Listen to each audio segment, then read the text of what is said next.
यात्रा करेंगी महिला। विकासनगर के हरबरपुर में 500 श्रमिकों को मिली श्रमिक किट। विधायक मुन्ना चौहान ने किया किट वितरण।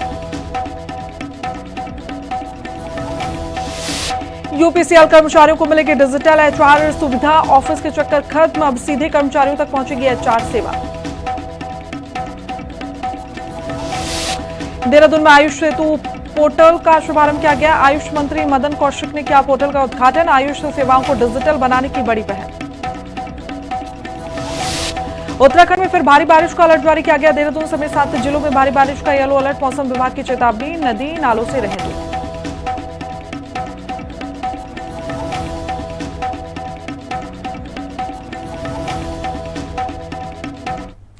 नमस्कार, बहुत स्वागत है आपका। हिंदी खबर देख रहे हैं आप और मैं हूं आपके साथ श्रेया दीक्षित। बुलेटिन की शुरुआत सीधा देहरादून से, जहां रक्षाबंधन कार्यक्रम आयोजित किया गया। मुख्यमंत्री पुष्कर सिंह धामी इस कार्यक्रम में मौजूद हैं। क्या कुछ कह रहे हैं, एक बार सुनिए। कार्यक्रम में आए हुए बड़ी संख्या में पधारी हमारी मेरी बहनें, सभी माता, हमारे सभी अतिथिगण और मीडिया के हमारे सभी, मैं सबसे पहले तो अपनी माताओं को, बहनों को रक्षाबंधन पर्व की बहुत बधाई देता हूं, बहुत शुभकामनाएं देता हूं आपको पहले से ही, और भगवान से प्रार्थना करता हूं कि ये रक्षाबंधन का पर्व आपके जीवन में सुख, समृद्धि और खुशियों की नई सौगात लेकर आए। और सच में आज आपके बीच में आकर, वैसे मैं मसूरी विधानसभा के हर रक्षाबंधन में पिछले 5 सालों में, 5 साल नहीं, मेरा 6ठा साल हो गया, और 6 साल में गणेश जोशी जी के हर रक्षाबंधन का पर्व का जो उन्होंने आयोजन किया, मैं अपनी बहनों से मिलने का ये अवसर मैंने हमेशा कोशिश करा कि आप सबके बीच में रहूं। मुझे बहुत खुशी हो रही है। मैं सोच रहा था कि मैं यहां थोड़ा लेट हो गया हूं। वो गणेश जोशी जी बार बार कह रहे थे बहुत लेट हो गया, बहुत लेट हो गया। मुझे चूंकि हरिद्वार में आज एक अत्यंत महत्वपूर्ण कार्यक्रम में पहले से निर्धारित था, उसमें जाना था, लेकिन मैं सोच रहा था कि अब तो 500-1000 ही लोग बचे होंगे मुझे लगता है, क्योंकि 3-4 घंटे लेट हो गया। लेकिन मैं देख रहा हूं यहां तो हमारी बहनों का जन समुद्र आया हुआ है। इधर भी बहनें, उधर भी बहनें, और गणेश जोशी जी कह रहे थे 40,000, 20,000 बहनें, 20,000 जीजा। 40,000 भी मुझे लगता है कि ये 4 चक्को 16, 1,60,000 के बराबर है। और मेरे मन में अब कोई संदेह नहीं है। वैसे तो हम बहुत रिसर्च करते हैं, हमारी पार्टी कई रिसर्च करती है। गणेश जोशी जी हमारे यहां पर जो विधायक अपने क्षेत्र में सबसे अच्छा काम करते हैं, उसमें से एक इनका रिसर्च में आता है।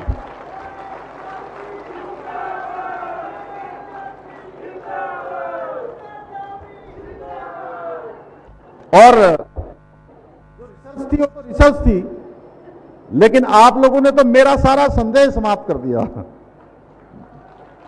अब 1% का भी कोई संदेह नहीं है। मुझे लग रहा है कि आप सब लोग तो, अब वोट तो 6 महीने बाद होगा कि 5 महीने बाद होगा, लेकिन मुझे लगता है एक एक दिन आप सब इंतजार करोगे कि चुनाव का दिन आए और हम सारे के सारे अपने भाई को, जो 5 साल में एक बार आने वाला चुनाव है, उस चुनाव में जो भरपूर वोट देकर आ जाएं। और इतने वोट दे दें, इतने वोट दे दें कि जब वो जो डब्बा खुलेगा ना, क्या बोलते हैं उसको, बैलेट बक्स बोलते हैं, क्या बोलते हैं, वो बक्से में से, अरे ईवीएम मशीन तो आजकल कहते हैं, हम लोग तो पुराने समय में बक्सा कहते थे।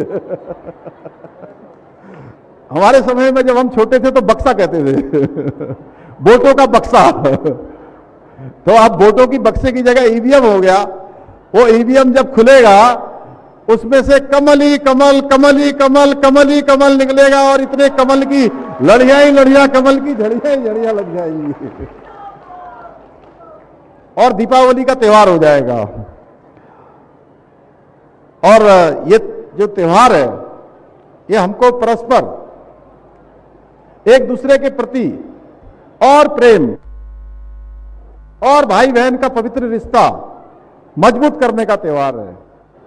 ऐसे में जहां बहनें अपने भाई के जीवन के लिए, उसकी लंबी आयु के लिए, उसकी समृद्धि के लिए प्रार्थना करती हैं, रक्षा का सूत्र बांधती हैं, वहीं भाई भी अपनी बहनों की संपूर्ण सुरक्षा का संकल्प लेता है। यह ऐसा त्योहार है हमारा, और यह हमको यह भी याद दिलाता है कि नारी का सम्मान करना है। यह हमारा संस्कार है, यह हमारी संस्कृति है, यह हमारे पूर्वजों के द्वारा आदिकाल से इस त्योहार को हम लोग मनाते आए हैं। इसीलिए हमारे शास्त्रों में कहा गया है कि यत्र नार्यस्तु पूज्यन्तो रमन्त तत्र देवता, यानी कि जहां नारियों का सम्मान होता है, जहां हमारी मातृशक्ति का सम्मान होता है, उनके साथ अच्छा व्यवहार किया जाता है, वहां पर देवताओं का वास होता है। और आज इसी भावना को लेकर हमारे प्रधानमंत्री मोदी जी के नेतृत्व में महिलाओं को आगे बढ़ाने के लिए निरंतर काम हो रहा है। निरंतर एक के बाद एक योजनाएं लागू की जा रही है। आजाद भारत के इतिहास में इन 70 सालों के बाद जब प्रधानमंत्री के रूप में मोदी जी आए, उन्होंने सबसे पहले अगर किसी की चिंता करी तो उन्होंने महिलाओं की करी। चाहे वो धुएं से उनको मुक्ति दिलानी हो,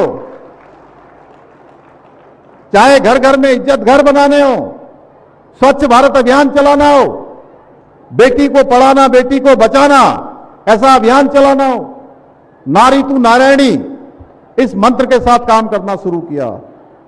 आप याद करिए, एक जमाने में गैस का सिलेंडर लेना कितना कठिन होता था।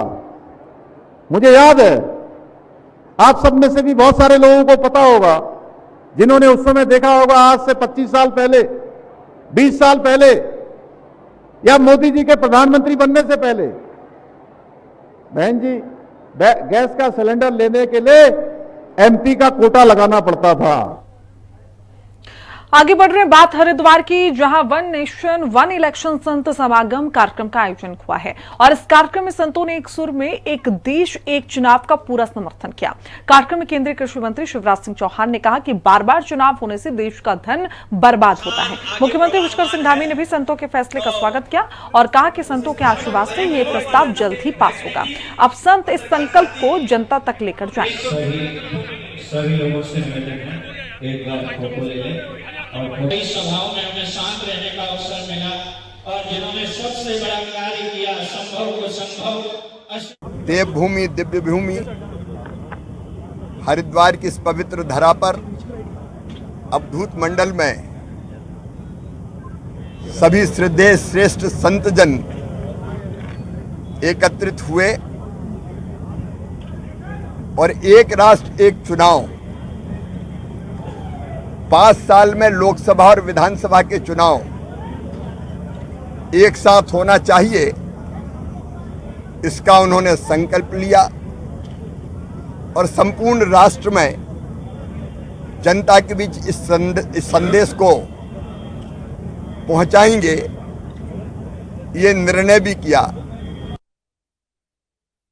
कांग्रेस ने 1937 में भी अपने अधिवेशन में मुस्लिम लीग के दबाव में तब भी वंदे मातरम को बांटा था और आज भी तुष्टीकरण की नीति के कारण से, अपने वोट बैंक की राजनीति के कारण से वो वंदे मातरम इसको गाते हुए देश की आज़ादी के लिए, देश को स्वतंत्र कराने के लिए लाखों लोगों ने, लाखों शहीदों ने, लाखों आंदोलनकारियों ने अपने प्राणों का बलिदान कर दिया, उसका उन्होंने अपमान किया। और देवभूमि उत्तराखंड में अगर ये जो 5वां पैरा है उसमें, जिसमें हमारे देवी देवताओं का भी जो है वंदन किया गया है, तो मैं तो कांग्रेस के लोगों से पूछना चाहता हूँ, यहाँ उत्तराखंड के, उनको पूछना चाहिए कि क्या देवी देवताओं का अपमान उनको अच्छा लग रहा है? कांग्रेस के लोगों को ये प्रश्न करना चाहिए कि यहाँ माँ नंदा सुनंदा हैं, यहाँ माँ चंडी हैं, माँ हाट कालिका हैं, माँ धारी हैं, माँ पूर्णागिरी हैं। हमारे यहाँ तो घर घर में जो है देवी देवताओं का वास है, पूरे देवभूमि कहा जाता है। तो निश्चित रूप से ये बहुत तुष्टीकरण की राजनीति है और उत्तराखंड में इसको लेकर बहुत, और देश में तो है ही, उत्तराखंड में भी है। अब खबर विकासनगर से है, जहां उत्तराखंड भवन एवं सन्नी मार्ट कर्मकार कल्याण बोर्ड की ओर से श्रमिकों को किट वितरण करने के लिए कार्यक्रम आयोजित किया गया था। हरबटपुर में आयोजित कार्यक्रम में मुख्य अतिथि के रूप में विकासनगर विधायक मुन्ना सिंह चौहान और हरबटपुर नगर पालिका अध्यक्ष नीरू देवी शामिल हुई। कार्यक्रम की शुरुआत विधायक मुन्ना सिंह चौहान और नगर पालिका अध्यक्ष नीरू देवी ने श्रमिकों और उनके परिवारजनों को किट वितरित करके है। दिन करीब 500 श्रमिक कार्ड धारकों को श्रमिक किट बांटी गई। ये बहुत ही कल्याणकारी फ्लैगशिप प्रोग्राम है और माननीय मुख्यमंत्री जी ने ये एक रीडिजाइन किया है। पहले कुछ ऐसे सामग्री हम दे देते थे कि उसका दुरुपयोग की भी यदाकदा शिकायतें मिलती थी, कभी कभार लोग सामान बाजार में बेच देते थे। इसलिए अभी इसमें 3 तरह के सामान दे रहे हैं। एक है स्वास्थ्य किट, पुष्टाहार की किट जिसमें खाने पीने की चीजें हैं। दूसरा एक जिन श्रमिक परिवारों को, जिन माता पिता के श्रम कार्ड में जो बच्चे हमारे एनरोल्ड है, जो स्कूल गोइंग चिल्ड्रन है, कक्षा 1 से लेकर के 12 तक के जो बच्चे, उनको हम एक एजुकेशन किट दे रहे हैं। तीसरा, जो श्रमिक परिवारों में हमारी बहनें हैं, बेटियां हैं, उनको जिस प्रकार से साफ सफाई की जरूरत पड़ती है, तो एक प्रकार से हाइजीन किट उसको बोला गया है, वो एक किट वो दे रहे हैं। उधर देखिए, लक्सर में आस्था और विश्वास का अद्भुत संगम देखने को मिला। दर्जाधारी राज्य मंत्री ओम प्रकाश जमदग्नि द्वारा आयोजित भव्य रक्षा सूत्र कार्यक्रम में हजारों माताओं बहनों ने उन्हें एक साथ राखी बांधकर नया रिकॉर्ड बना दिया। कार्यक्रम में मुख्य अतिथि के रूप में भाजपा केंद्रीय संसदीय बोर्ड के सदस्य डॉक्टर सुधा यादव और विशिष्ट अतिथि के रूप में अभिनेत्री डॉक्टर आरुषि निशंक शामिल हुई हैं। इस दौरान विख्यात कवित्री अनामिका अंबर ने अपने भजनों से समावाद। आज लक्सर विधानसभा की बहनों का, माताओं का जिस प्रकार से मुझे प्यार, स्नेह, आशीर्वाद मिला है, मैं उन सभी का ऋणी हूँ। उन सभी का मैं धन्यवाद करता हूँ, आभार व्यक्त करता हूँ और अपेक्षा करता हूँ कि वो ये प्यार जो आज मुझे मिला है वो हमेशा मिलता रहेगा। मैं सभी बहनों को ये भी वादा करता हूँ कि ये रक्षाबंधन कार्यक्रम प्रत्येक वर्ष मैं करता रहूँगा। देखिए, इतनी बड़ी व्यवस्था, 15-20 हजार महिलाएं आई हैं, हमारी अपेक्षा थी 10,000 के आसपास, और फिर भी हम किसी महिला को, किसी भी बहन को, किसी भी माता को नाराज होकर नहीं जाने देंगे, वो संतुष्ट होकर जाएंगे। देखिए, जो हमारे भारत की सबसे बड़ी खूबसूरती है कि हम तरह तरह के त्योहारों को मनाते हैं। हम हर मजहब में, हम हर धर्म में, हर इंसान में जो है वो भगवान और प्यार को ढूंढते हैं, और ऐसा ही एक पर्व है रक्षाबंधन। और मुझे बहुत खुशी हो रही है आज यहाँ पर आकर।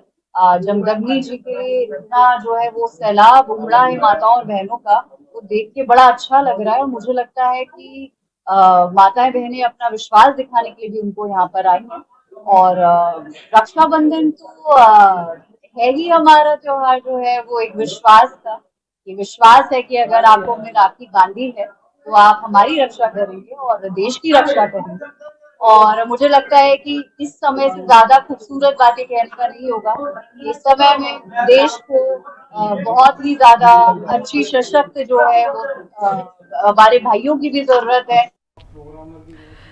लक्सर दौरे पर आई भाजपा केंद्रीय संसदीय बोर्ड के सदस्य डॉक्टर सुधा यादव ने हिंदी खबर से खास बातचीत की। उन्होंने कहा कि जिस वंदे मातरम ने हमें आजादी दिलाई उसका विरोध करना सीधे तौर पर देश का विरोध करना है। वंदे मातरम हमारी पहचान है और गौरव है। आगामी चुनावों में टिकट बंटवारे और महिला आरक्षण पर उन्होंने साफ किया कि भाजपा महिलाओं को हमेशा आगे रखती है और उन्हें विशेष तरजीह देती है। वंदे मातरम पर सियासत तेज है। हमारे साथ में केंद्रीय भाजपा संसदीय बोर्ड की सदस्य डॉक्टर सुधा यादव हमारे साथ बात कर रहे थे। मैडम, जिस तरह से वंदे मातरम को लेकर के भाजपा का ही राष्ट्रवाद है और विपक्ष सीधे सीधे इसे ध्रुवीकरण का हथियार बता करके आरोप लगा रहा है। देखिए, जो विषय संसद के अंदर पारित हुआ है, जिस गान को गा करके हमने आजादी को पाया है, उसके ऊपर विपक्ष को इन सब चर्चाओं को नहीं करना चाहिए और इसको स्वीकार करते हुए आगे बढ़ना चाहिए। भाजपा में आपका बड़ा कद है, इस बार 2027 में महिलाओं को कितनी तरजीह दी जाएगी? खासकर आपने देखा भी होगा कि कई बार ये बात उठी हुई है और इसे लेकर के बिल भी आने वाला था, लेकिन अभी तक उस पर कार्रवाई चल रही है। देखिए, पिछले के इतिहास को अगर देखें, भारतीय जनता पार्टी के अंदर महिलाओं की संख्या हर चुनाव में बढ़ती जा रही है। राज्यसभा का चुनाव हो, विधानसभा का चुनाव हो, चाहे लोकसभा का चुनाव हो, तो मुझे लगता है कि यहाँ पर भी वो संख्या बहुत अच्छी हो रही है। लास्ट सवाल है, हरिद्वार में आपका दौरा है, आज आप ओम प्रकाश जगमुनी राज्य तहजीब यहाँ दिखाई दी, क्या संदेश आप देंगी युवाओं को, महिलाओं को, मैं कहूँगा कि सबको? देखिए, एक बहुत सुंदर आयोजन यहाँ पर हुआ है जिसमें भारतीय संस्कृति की झलक है, आपसी संवाद, स्नेह, इसका समावेश यहाँ के अंदर है और इस तरीके के कार्यक्रम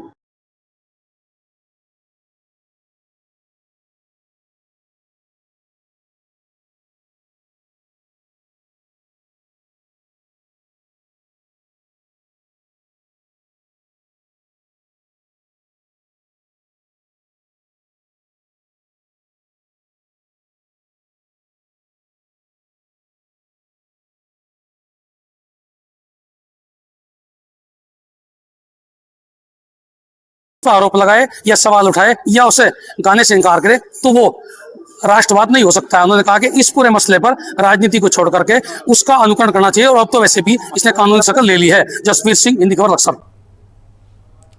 टिहरी में प्रधानमंत्री आवास योजना ग्रामीण की पात्रता सूची से असंतुष्ट या वंचित परिवार अपनी शिकायतें 25 और 27 अगस्त को विकास भवन में दर्ज करा सकते हैं। जिलाधिकारी नितिका खंडेलवाल ने इसके लिए एक विशेष समिति बनाई है। योजना के तहत जिले में 7,593 परिवारों की पहचान हुई है, जिनमें 7,336 पात्र और 230 अपात्र मिले हैं। सर्वे से छूटे 1,681 लोग भी शामिल हैं। ऐसे में पीड़ित लोग तय तारीख पर खुद मौजूद होकर जरूरी दस्तावेजों के साथ अपना पक्ष रख सकते हैं।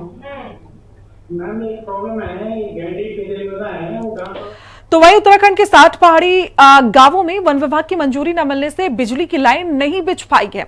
हैरानी की बात यह है कि इसमें यूपीसीएल के एमडी पीसी ध्यानी का अपना पैतृक गांव तेड़िया भी शामिल है। फिलहाल इन गांवों में सोलर पैनल से वैकल्पिक बिजली दी जा रही है। दूसरी तरफ देहरादून में बिजली तारों को अंडरग्राउंड करने का 75% काम पूरा हो चुका है, जिसे दिसंबर तक खत्म करने का लक्ष्य रखा गया है। यहाँ कोई ऐसा गांव नहीं रहेगा जहाँ पर यदि हमें अलाउ करें, फॉरेस्ट डिपार्टमेंट यदि हमें अलाउ कर दे, हम हर गांव में बिजली पहुँचाने के लिए कृत संकल्प है। और उसमें सबसे लास्ट गाँव मेरा है। मैं आपका भी आभार व्यक्त करूँगा, आप लोग फॉरेस्ट से हमें सहयोग कराइए कि वहाँ पर कोई ऐसी व्यवस्था कर दो हमें कि यदि ग्रिड की बिजली नहीं जा सकती है तो अंडरग्राउंड की तो परमिशन दे दें ना। अंडरग्राउंड की परमिशन नहीं देनी। मेरे गांव में बिजली नहीं, बहुत सारे ऐसे गांव हैं, लेकिन वहाँ पर फिर भी ऐसा नहीं किया जा रहा है। वहाँ पर सौर ऊर्जा के माध्यम से, सोलर के माध्यम से बिजली की व्यवस्था है ग्रिड की। चमोली की रिजर्व पुलिस लाइन गोपेश्वर स्थित मंदिर में विधि विधान से श्री राधा कृष्ण की नई मूर्तियों की प्राण प्रतिष्ठा की गई है। पुलिस अधीक्षक सुरजीत सिंह पवार की मौजूदगी में पुजारी ने वैदिक मंत्रोच्चार के साथ धार्मिक अनुष्ठान और हवन संपन्न कराया और इस पावन अवसर पर पुलिस परिवार के अधिकारियों और कर्मचारियों ने क्षेत्र की सुख शांति की कामना की है।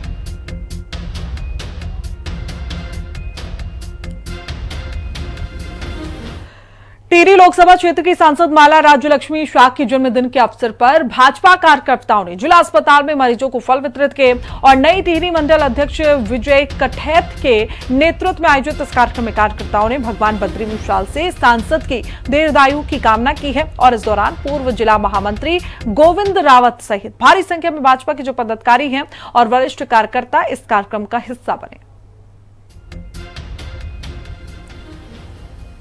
ऋषिकेश पुलिस ने क्षेत्र में खौफ का पर्याप्त बने किंग ऑफ उत्तराखंड गिरोह के सरगना जगजीत उर्फ जग्गा और उसके 2 साथियों को गिरफ्तार कर लिया है। वरिष्ठ पुलिस अधीक्षक देहरादून के निर्देश पर इस संगठित गैंग के खिलाफ गैंगस्टर एक्ट के तहत ये बड़ी कार्रवाई की गई है। पुलिस क्षेत्राधिकारी तुषार बोरा के मुताबिक ये गिरोह जमीन विवादों में जबरन दखल देने, अवैध वसूली और मारपीट जैसे संगीन अपराधों में शामिल था। आरोपियों के पास से किंग ऑफ उत्तराखंड लिखा एक बोर्ड भी बरामद हुआ है, जबकि इनका चौथा साथी रवि गुप्ता अभी भी फरार बताया जा रहा है। ये वरिष्ठ पुलिस अधीक्षक महोदय द्वारा ये पहले ही सभी सबको ये निर्देशित किया गया था कि अपने क्षेत्र में आपराधिक और ये जो संगठित अपराध करने वालों के अभियुक्तों के विरुद्ध प्रभावी कार्रवाई की जाए। इसी क्रम में हमें ये पता लगा कि हमारे यहाँ पे एक क्षेत्र में जो अपने को किंग ऑफ उत्तराखंड कहता था और लोगों से उसे लेकर अपने गैंग के साथ यहाँ की भोली भाली जनता को डरा के धमका के मारपीट करके अवैध वसूली करना, लोग उसके खिलाफ अभियोग लिखाने से डरते थे। इसी को हमने संज्ञान लेते हुए उसके ऊपर विरुद्ध प्रभावी कार्रवाई करते हुए उसके विरुद्ध गैंगस्टर एक्ट का मुकदमा पंजीकृत किया गया और उसके 3 साथियों को गिरफ्तार किया गया और उसके घर से वो gang Uttarakhand king of Uttarakhand वाला सब बोर्ड लाके उसे सब सील किया गया है।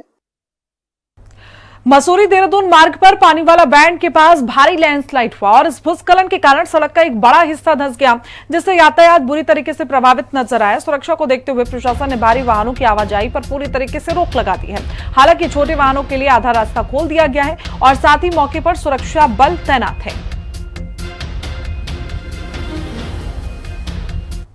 तो वही देखिए, मसूरी दूधली मार्ग पर कार फिसलन के कारण अनियंत्रित होकर सड़क से नीचे उतर गई। किस्मत से कार खाई में गिरने के बजाय एक पेड़ पर अटक गई, जिससे देहरादून निवासी 2 युवकों की जान बच गई। रास्ता भटकने के कारण युवक इस ढालदार मार्ग पर आ गए थे। रात भर मौके पर पड़े रहने के बाद ग्रामीणों ने पुलिस को सूचना दी। पुलिस ने दोनों घायलों को अस्पताल पहुंचाया। ग्रामीणों ने संवेदनशील स्थानों पर सुरक्षा रेलिंग लगाने और सड़क की स्थिति सुधारने की मांग की है।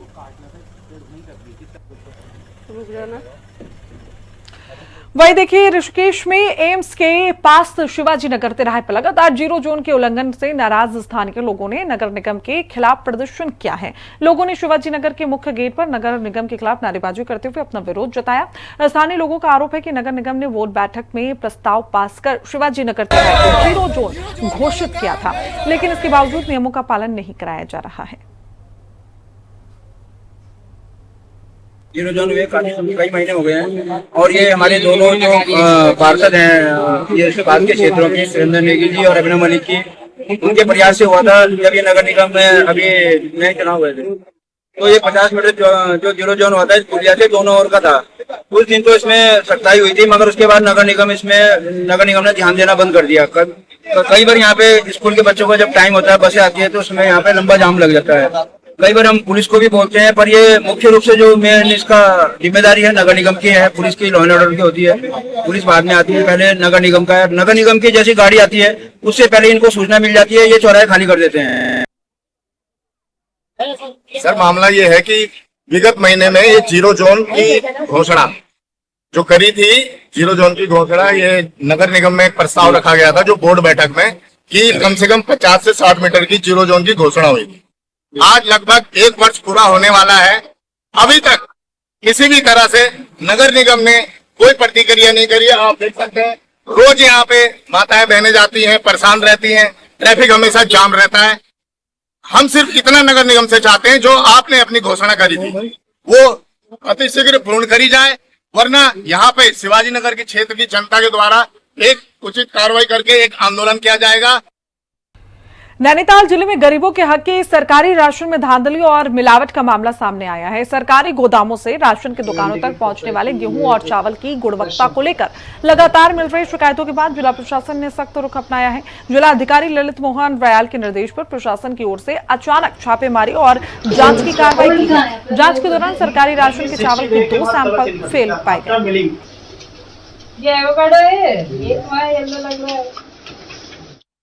राजकीय गोदाम है जिसमें क्या कहते हैं पूरे हमारे पर्वतीय जनपदों को यहाँ से राशन जाता है, उसका निरीक्षण किया गया है। और इसमें हमारे जो राइस और व्हीट रहते हैं उसके बहुत सारे स्टैंडर्ड्स और मानक रहते हैं, तो यहाँ पे चेक किया गया है कि उन सभी जो जियोज हैं, जो स्टैंडर्ड्स हैं, मानकों का अनुपालन हो रहा है या किसी प्रकार की अगर उसमें कमियां पाई जाएगी तो उसको निरीक्षण आख्या में जिलाधिकारी महोदय को प्रेषित किया जाएगा। तो अभी यहाँ पे हम कुछ सैंपलिंग भी कर रहे हैं, कुछ यहाँ पे लैब टेस्ट भी कराए जाएंगे। उसके पश्चात जो भी हमारी रिपोर्ट प्राप्त होगी वो हम पे अग्रिम कार्रवाई के लिए यहाँ से प्रेषित कर देंगे। और पूरी टीम को यहाँ पे ये डायरेक्शन भी दिया गया है कि जो भी हमारे मानक है, जियोज है, FSI के स्टैंडर्ड है, FCI के हैं, उन सबका। और इसी के साथ बुलेटिन में इतना ही। देश दुनिया की तमाम जानकारी के लिए देखते रहिए खबर। नमस्कार।